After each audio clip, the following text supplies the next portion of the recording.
Monsieur le ministre de l'économie, depuis plusieurs années, nous ne cessons d'appeler votre attention sur l'absence de maîtrise de la dépense publique.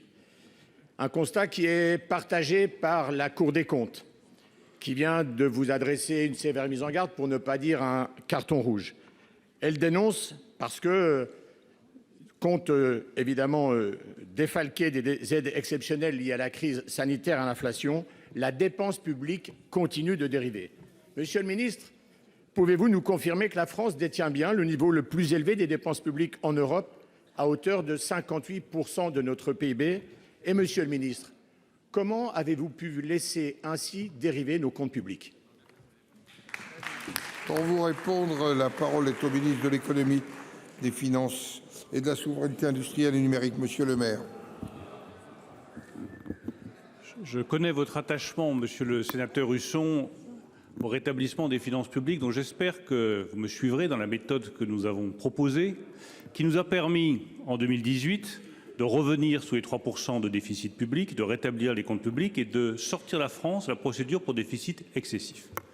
Cette méthode, c'est d'abord un objectif: ramener les dépenses publiques de 57 à 54% des dépenses publiques, ce qui suppose que tout le monde fasse un effort et qu'on s'abstienne de déposer des propositions qui peuvent augmenter la dépense publique, mais qu'on fasse des propositions pour réduire la dépense publique.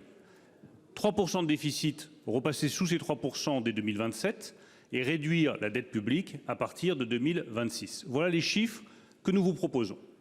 Nous proposons aussi une méthode pour atteindre ces objectifs. Une revue des dépenses publiques, comme cela n'a jamais été engagé dans notre pays, consistant à regarder toutes les dépenses publiques de toutes les administrations, y compris en accord avec elles, celles des collectivités locales, celles des associations, celles de l'État, parce que la dépense publique, c'est 50% de dépenses sociales, 30% de dépenses de l'État, 20% de dépenses des collectivités locales, et qu'il faut donc que chacun puisse participer à cet engagement collectif sur la base d'un diagnostic qui doit être partagé. Nous ferons ensuite un séminaire sous l'autorité de la Première ministre pour examiner les dépenses de l'État et nous assurer que chaque ministère contribue bien à la réduction de la dépense publique.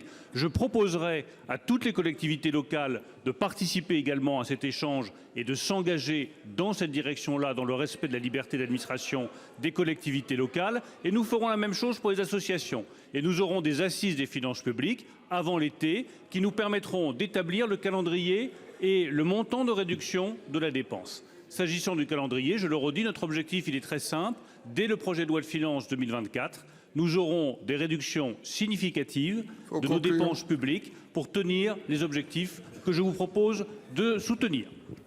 Monsieur le rapporteur général, monsieur Husson. Monsieur le ministre, en septembre dernier, vous aviez annoncé quelles allaient être les dépenses. Et puis, vous aviez confié le travail à votre majorité pour trouver des économies. Vous avez rendu une copie blanche, c'est-à-dire zéro. Comment voulez-vous aujourd'hui entraîner, aussi doctement que vous le présentez à l'instant, finalement votre méthode et votre stratégie? Jamais la France, depuis la Seconde Guerre mondiale, n'a connu un tel niveau d'endettement. Est-ce vrai ou faux? C'est juste une réalité. Nous allons emprunter 270 milliards d'euros, c'est du jamais vu, cette année en 2023, avec des taux d'intérêt qui remontent. Donc on se retrouve en grande difficulté, la France se retrouve en difficulté au moment où nos partenaires européens ont, eux, conduit un certain nombre d'efforts. Nous sommes en queue de peloton sur un certain nombre de grands indicateurs: dette publique record, prélèvements obligatoires record, déficit public qui nous mettent sur le podium européen, envolée du déficit commercial. Ça ne peut pas durer, c'est l'affaire des Français. Monsieur le ministre, je l'ai dit, vous avez pris finalement un carton rouge et la France, par contre, ne peut pas être hors jeu, elle ne peut pas rester hors jeu. Alors, monsieur le ministre, faut conclure. À quand des économies? Merci.